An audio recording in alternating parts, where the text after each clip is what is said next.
Hello everyone my dear friends, कैसे हो आप सब। मैं हूं आयुष जैन और स्वागत है आपका एजुकेटर कॉम्प्लेक्स लर्निंग के ऊपर। सो गाइस, हमने पिछले लेक्चर में क्या बात करी थी? हमने देखा था कॉन्केव मिरर के थ्रू इमेज फॉर्मेशन। अब हम बात करने वाले about the image formation through a convex mirror, और साथ ही साथ इसी लेक्चर में मैं बात करने वाला हूं about the uses of concave as well as convex mirror. तो यार, कॉन्वेक्स जो मिरर होता है इसमें हमारे पास ज्यादा केसेस नहीं आते। क्यों नहीं आते? बिकॉज इसमें जो हमारे पास centre of curvature and principal focus होता है वो on the right hand side होता है। कहां पे होता है? राइट हैंड साइड पे। So we are just going to talk about the convex mirror. कैसा दिखता है ये सब तो बताया तुम्हें, इसकी राम रूपरेखा तो तुम जानते ही हो। एंड बना लेता हूं एक बार। सिर्फ हमें कितने केस लेने इसमें? हमें सिर्फ सिर्फ दो केस लेने हैं हमें इसमें। बता रहा हूं कौन कौन से। Okay, so suppose that this is our first convex mirror and suppose that this is our second convex mirror. ये दो कॉन्वेक्स मिरर मैंने बना दिए यहाँ पे मैं इसका एक सरफेस पॉलिश कर दूंगा। Okay, so this surface is basically polish. यहाँ पे तुम पॉलिशिंग के लिए कुछ भी यूज कर सकते हो, जैसे कि तुम जानते हो कि हम क्या क्या यूज कर सकते हैं। चलो, अब आगे बढ़ते हैं। सबसे पहला काम जो हमें कभी भी करना है, जो हमें हर बार करना है, क्या करना है? वो है प्रिंसिपल एक्सिस को बनाना। चलिए ठीक है, ये आ गई हमारे पास प्रिंसिपल एक्सिस। एंड साथ ही साथ इसके लिए भी बना देते हैं हम। चलिए ठीक है, यहाँ पे भी आ गई प्रिंसिपल एक्सिस। अब इसके बाद हम क्या करते हैं? इसके बाद हम मार्क करते हैं पोल को।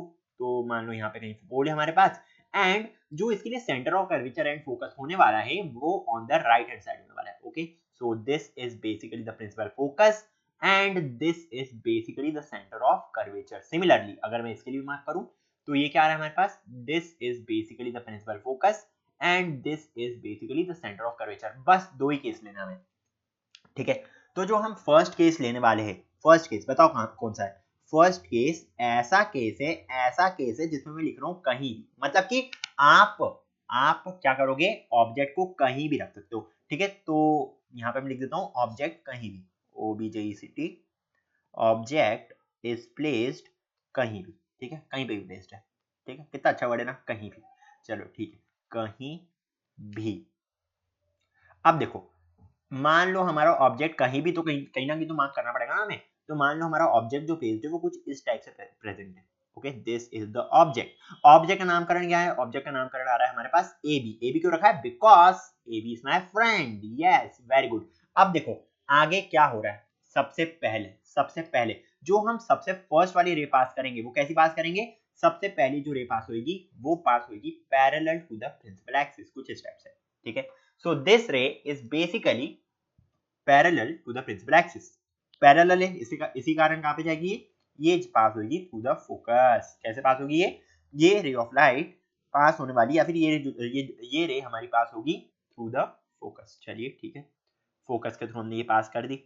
चलो, मतलब हमें क्या मिल गई है? हमें एक इंसिडेंट रे और एक रिफ्लेक्टेड रे मिल चुकी है। अब अगली वाली के साथ हमें क्या करना है? अगली वाली रे जो है ये पास होगी through the centre of curvature.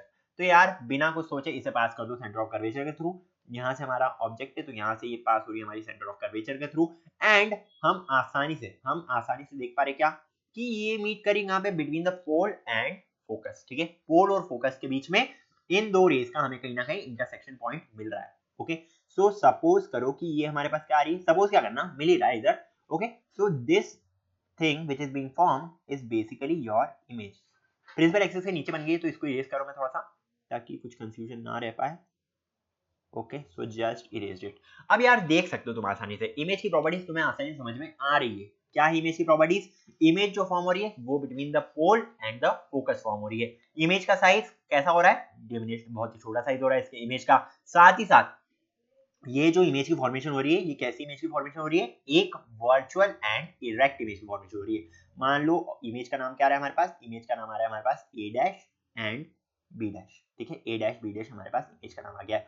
मतलब कि ऑब्जेक्ट जब अगर कहीं पे भी रहेगा इन the case of convex mirror, भले आप इसको आगे कर दो, क्या होगा? इमेज की साइज या तो थोड़ी सी छोटी होगी, थोड़ी सी बड़ी होगी, बट इमेज का साइज जो है वो कभी भी ऑब्जेक्ट के साइज से बड़ा नहीं होने वाला है। भले आप कोई भी केस लेके चल लो, ठीक है। इन the case of convex mirror भले ही कोई भी केस लेके चल रहा हूँ, इमेज का साइज कभी भी ऑब्जेक्ट के साइज से बड़ा नहीं आने वाला है। ओके, सो ऑब्जेक्ट इस कहीं भी, इमेज कहां पे फॉर्म हो रही है हमारे पास? Image between the focus and the pole, ठीक है। फोकस और पोल के बीच में हमारी इमेज की फॉर्मेशन हो रही है। साथ ही साथ इमेज कैसी है, image form is basically diminished, लिख सकते हो ना ऐसे, DIMINISHED, इमेज की फॉर्मेशन कैसी हो रही है, इमेज डिमिनिश्ड फॉर्म हो रही है हमारे पास। और लास्ट प्रॉपर्टी जो एक बहुत ही इंपॉर्टेंट प्रॉपर्टी है, क्या है कि इमेज जो बन रही है वो बन रही है कैसी, वर्चुअल एंड इरेक्ट इमेज। ठीक है, जो भी इमेज की फॉर्मेशन राइट हैंड साइड पर होगी वो हमेशा हमेशा के केस में वर्चुअल एंड इरेक्ट इमेज बनेगी। और साथ ही साथ ऐसा भी समझ लो कि अगर कोई इमेज हमारे पास आ रही है कैसी, इरेक्ट इमेज आ रही है, तो वो हमेशा हमेशा वर्चुअल ही होने वाली है, इसको भी ध्यान रखना। ठीक है, so this image form is basically virtual and erect. चलिए ठीक है, समझ गए हम। अब बढ़ते हैं आगे, इसी के साथ अगला वाला केस। अगला वाला केस क्या है, अगला वाला केस यार हमने पढ़ के रखा है, क्या केस है, जब हमारा ऑब्जेक्ट इन्फिनिटी में होगा। इन्फिनिटी मतलब क्या, बहुत दूर, वो मुंबई में हो सकता है, वो दिल्ली में हो सकता है, वो बैंगलोर में हो सकता है, वो श्रीलंका में हो सकता है, वो इजिप्ट में हो सकता है, वो यूएस में हो सकता है, वो यूके में हो सकता है, जहां पे इच्छा हो इतनी दूर हो सकता है। पर एक्चुअली होता क्या है, ये इन्फिनिटी पे अगर हम कंसीडर करते हैं, इसका मतलब हमें इमेज की पोजीशन बतानी है compare to focus and centre of curvature, या फिर focal length and radius of curvature. इसकी जो लेंथ होती है ना, ये बहुत बड़ी होती है। जैसे कि आप मान लो कि आपका फोकस आ रहा है 5 सेंटीमीटर का, आपका जो ऑब्जेक्ट है वो आ रहा है 500 मीटर। ओके, तो बहुत ज्यादा डिस्टेंस रहता है एक दूसरे कंपैरिजन में। तो अगर हमारा ऑब्जेक्ट एट इंफिनिटी है, मतलब कि हम इसको शो नहीं कर सकते on pen and paper, object at infinity को हम शो नहीं कर पाए, मतलब कि मान लो ये जा रही है रे हमारे पास कैसी, parallel to principal axis, it will always pass, कैसे पास होगी बताओ, जल्दी से बताओ कैसे पास होगी, it will always pass through the focus, हमेशा हमेशा ये फोकस के थ्रू पास होगी।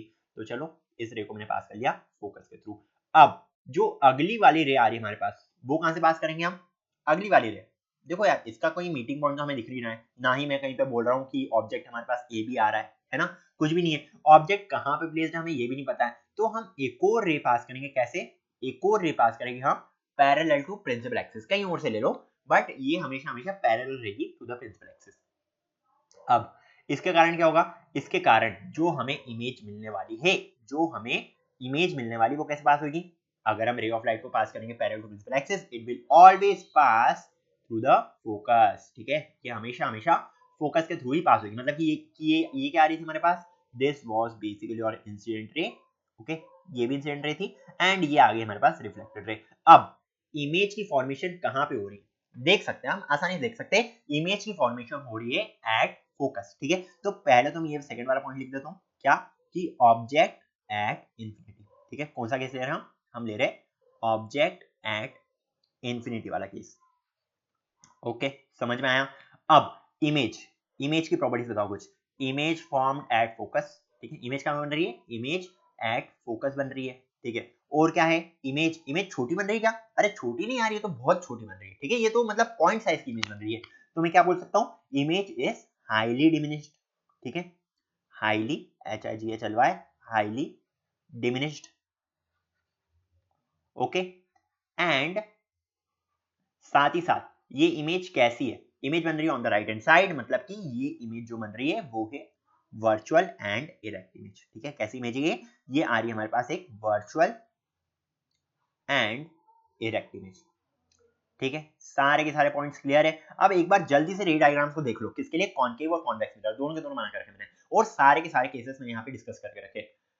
देखो यार, ये जो कॉनकेव मिरर वाला केस है ना, हमें अगर किसी भी एप्लीकेशन के बारे में डील करना है, तो हम डील करेंगे about only and only about when the image is formed basically virtual and erect, मतलब कि जब इमेज वर्चुअल और इरेक्ट फॉर्म होगी तभी हम इसके केसेस के बारे में डील करेंगे।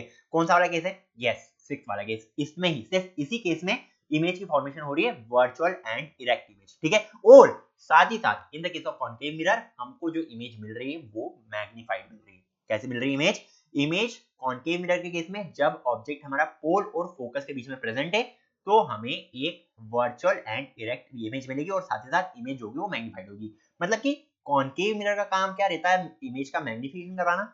हाँ, बोल सकते हो, अभी के केस के लिए बोल सकते हो कि कॉनकेव मिरर की एप्लीकेशन को देखते हुए कॉनकेव मिरर का काम रहता है कि इमेज को बड़ा करना, इमेज को मैग्नीफाई करना। ओके, सिमिलरली अगर हम बात करें किसके बारे में, अगर हम बात करें अबाउट द कॉन्वेक्स मिरर, देखो यार सारे के सारे केसेस हमने देखे, इमेज जो है वो छोटी ही मिल रही है हमें, मतलब कि कॉन्वेक्स मिरर कहां पे काम आता है, जब हमें इमेज के साइज को छोटा करना होता है। ओके, तो अगर मैं बात करूं आपके सामने किसके बारे में, अगर मैं बात कर रहा हूं about the uses of a concave mirror, okay, if I am just talking about the uses of a concave mirror, क्या क्या यूजेस होते हैं इसके, तो इसका जो first and the foremost use होगा, ठीक है, यहाँ पे लिख देता हूं मैं, so I am just discussing about the uses of concave mirror. चलो ठीक है, क्या कभी तुमने ऐसा देखा है कि तुम्हारे पापा या मम्मी शेविंग कर रहे हो, क्या बोल रहा हूँ, मम्मी शेविंग नहीं करती है, पापा को शेविंग करते हुए देखा कभी कभी तुमने, है ना, देखा होगा, क्या करते वो मिरर को हाथ में लेते और वो मिरर को अपने फेस के पास आते हैं। यार वो मिरर को हाथ में लेकर अपने फेस के पास क्यों आते हैं, बिकॉज वो जो मिरर होता है, वो जो शेविंग मिरर होता है, उसमें क्या होता है, उसमें बेसिकली एक कॉन्केव मिरर लगा रहता है, ठीक है, क्या रहता है उसमें, एक आपके पास रहता है concave mirror. And concave mirror की प्रॉपर्टी क्या है, कॉन्केव मिरर की प्रॉपर्टी ये है कि वो इमेज को मैग्नीफाई कर देता है। अगर हमें एक वर्चुअल एंड इफेक्ट इमेज चाहिए तो हमें इमेज हमेशा हमेशा के केस में मैग्नीफाइड इमेज मिलती है, ओके, हमें एक मैग्नीफाइड इमेज मिलेगी। तो फर्स्ट पॉइंट आपके पास ये हो गया, यूज्ड इन शेविंग मिरर्स, ठीक है, यूज्ड इन शेविंग मिरर्स, ये इसका फर्स्ट पॉइंट हो गया हमारे पास। सिमिलरली मैं और क्या बोल सकता हूँ, सिमिलरली मैं ये बोल सकता हूँ कि हमारे पास सेकंड पॉइंट क्या आ जाएगा, हमें इमेज बड़ी चाहिए, मैग्नीफायर का काम क्या रहता है, मैग्नीफायर में भी इमेज हमारे पास बड़ी मिलती है ना, मैग्नीफायर जो होता है हमारे पास उसमें भी हमें इमेज बड़ी मिलती है, मतलब कि क्या इसका यूज हम मैग्नीफायर में भी यूज कर सकते हैं, अरे हाँ बिल्कुल सही है, इसका यूज होता है used in magnifiers, okay, it is basically used in magnifiers, तो आप ऐसा लिख सकते हो, ठीक है, किसमें यूज होता है ये यूज होता है इन द केस ऑफ मैग्नीफायर। और क्या क्या प्रॉपर्टीज है इसकी, और क्या क्या यूजेस है इसके, और यूजेस हम देख सकते हैं, आप जैसे कि ये ले सकते हो कि हमारी जो हेडलाइट्स होती है, ठीक है, जो हमारी गाड़ी की, कार की या फिर बाइक की जो भी हेडलाइट्स होती है, उसमें भी लाइट जो है वो मैग्नीफाई हो जाती है, कैसे होती है, बिकॉज उसमें भी हम यूज करते हैं concave mirror, okay, so it is basically used in headlights of vehicles, headlights of vehicles, ठीक है, तो इस टाइप से इसके बहुत सारे यूजेस होते हैं, ठीक है, headlights of vehicles, HSCLES, it is used basically in solar panels, देख सकते हो ना, सोलर पैनल्स में इसका यूज हो जाता है, सो सोलर पैनल्स, इस तरह से इसके बहुत सारे इस टाइप के यूजेस आपको मिल जाएंगे, ठीक है, यूज इन सोलर पैनल्स। अब चलो यार, हमने बात तो कर ली किसके बारे में, कॉन्केव मिरर के बारे में, अब थोड़ा सा डिस्कशन कर लेते हैं about the uses of convex mirror. ज्यादा यूजेस है नहीं, बिकॉज इसमें क्या होता है, इसमें इमेज की जो फॉर्मेशन होती है वो बेसिकली स्मॉलर साइज की इमेज बनती है, एंड ऐसा बहुत कम चांस होता है कि यार हमें इमेज जो चाहिए वो कैसी चाहिए, इमेज छोटी चाहिए, तो यार एक आध यूजेस याद रख लो बस इसके। तो अगर मैं बोलूं किसके बारे में, यूजेस ऑफ कॉन्वेक्स मिरर के बारे में, यूजेस ऑफ कॉन्वेक्स मिरर, तो इसका जो फर्स्ट यूज होता है, ठीक है, एंड यही मोस्ट इंपॉर्टेंट यूज है इसका, क्या है, वो है as a rear view mirror, rear view mirror in vehicles, जो आपके गाड़ी के कांच रहते हैं जिसके थ्रू आप पीछे जो गाड़ियां आ रही है उनको देख पाते हो, ठीक है, उसी को बोलते हैं हम rare view mirror, okay, so it is basically used in rear view mirror, mirror rear view mirrors क्या करते हैं, रेयर व्यू मिरर्स ऑब्जेक्ट को छोटा कर देते हैं, तो इसका एक सिंपल सा यूज है, it is used in rear view mirrors, okay, तो यार यूजेस समझ में आ गए होंगे in the case of concave mirror as well as the convex mirror, इन दोनों के यूजेस आपको क्लियर होंगे। अब जो चीज के बारे में हम बात करने वाले वो बहुत ही इंपॉर्टेंट चीज है, क्या, कि अगर अगर हमें गलती से मिरर दे दिया हो, ठीक है, अगर हमें गलती से मिरर दे दिया हो और हमें बोला है कि हमें उन्हें बिना टच करके पहचानना है कि ये कौन सा मिरर है, ओके, तो हम कैसे पहचान पाएंगे, ठीक है, सो क्वेश्चन लिख लो एक सिंपल सा, क्या है question, question is this that if we want to identify the type of mirror, to identify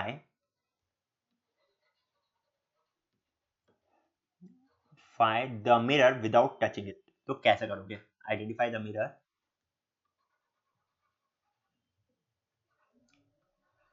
without touching, कि आपके पास जो मिरर है वो कॉन्केव मिरर है, वो कॉन्वेक्स मिरर है या फिर वो प्लेन मिरर है, इन तीन तरह के मिरर देखे ना हमने, तो हमें बिना टच करे इन मिरर्स को पहचानना कि किस टाइप का मिरर हमें मिल रहा है, ओके, विदाउट टचिंग, तो यार एकदम सिंपल सा काम है, ठीक है, विदाउट टचिंग, हम क्या करेंगे, हम मिरर के एकदम पास में जाएंगे, ठीक है, we will go and set in front of the mirror, ठीक है, अब हम क्योंकि मिरर के पास चले गए अगर हमारी इमेज जो मिल रही है वो हमें बड़ी साइज की इमेज मिल रही है तो हम क्या बोल देंगे कि ऑब्जेक्ट की जो मिरर है हमारे पास वो कैसा मिरर है, कॉनकेव मिरर है।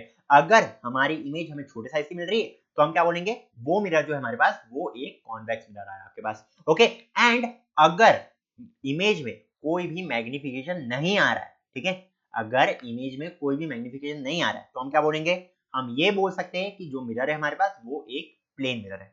सिंपल सा काम है ना, बहुत ही ज्यादा सिंपल है यार मिरर को पहचानना, तो हम बिना टच करे पहचान सकते हैं। ठीक है, तो मैं कुछ कुछ पॉइंट्स लिख देता हूँ यहाँ पे आपके लिए ताकि आपको आंसर लिखने में आसानी हो जाए। अगर हम ले रहे हैं कॉनकेव मिरर, तो अगर हम कॉनकेव मिरर के पास में जाएंगे इमेज क्या होगी, इमेज बड़ी होती जाएगी। ठीक है, इन the case of concave mirror, mirror अगर हम पास में जाते जा रहे हैं तो इमेज का साइज जो हो रहा है वो क्या हो रहा है, इमेज का साइज बड़ा हो रहा है। Okay, image size increases, image size will increases। Okay, अगला केस क्या ले रहे हैं हम, अगला केस हम ले रहे हैं कॉन्वेक्स मिरर के केस में। कॉन्वेक्स मिरर के केस में क्या होगा, कॉन्वेक्स मिरर के केस में होगा क्या होगा, कॉन्वेक्स मिरर के केस में इमेज का जो साइज है वो डिक्रीज हो जाएगा। ओके, अगर हम मिरर के पास में जाते जाएंगे तो इमेज का साइज डिक्रीज होते जाएगा होते जाएगा होते जाएगा। अब लास्ट कंडीशन किसकी है हमारे पास, लास्ट कंडीशन है फॉर द प्लेन मिरर। ठीक है, प्लेन मिरर में क्या होता है, प्लेन मिरर में कोई भी कर्वेचर नहीं होता है, जिसके कारण हमारी इमेज का साइज ना छोटा होता है ना बड़ा होता है। ठीक है, सो प्लेन मिरर को अगर हम देख रहे हैं तो इमेज मिलेगी हमें कैसे, image of the same size. ठीक है, ये क्वेश्चंस आपके एनटीएससी में पूछे जाते हैं एंड ये एनसीईआरटी में भी दिया हुआ है, तो इसको इसलिए मैंने परफेक्टली सॉल्यूशन के साथ लिख दिया है। Okay, image of same size. ठीक है, तो गाइस आज के लेक्चर में अगर कोई दिक्कत हो तो कमेंट सेक्शन में कमेंट कर सकते हो, एंड फिर मिलते हैं अगले वीडियो में। Till then see ya, take care and bye bye, have a good day.